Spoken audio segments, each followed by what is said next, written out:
এটা ছিল মহাশূন্যের second day exam. গিয়েই পড়তে শুরু করে দিয়েছি, রুম নাম্বার দেখে নিয়েছি, কোন বিল্ডিং দেখে নিয়েছি।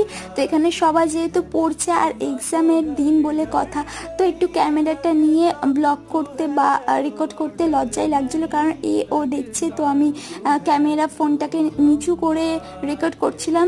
বেশিরভাগই হাঁটা চলারে ভিডিও করেছি। সেকেন্ড ডে আরোই আমি ব্লগ করতে পারিনি। যাই হোক, যেটুকু পেরেছি সেটুকুই ক্যাপচার করেছি। আর এই রুমটাতে মানে এই বিল্ডিংটাতে আমাদের ফিফথ সেমেও পড়েছিল। তো জানতাম এই জঙ্গলের ভেতর থেকে পেছন দিয়ে যেতে হয়, তো দেখে একটু অবাকই লেগেছিল প্রথমবার। এখন তো এইবারে বুঝেই গেছে। আর ওপরটা এত ঘুটঘুটে অন্ধকার যে কি বলবো।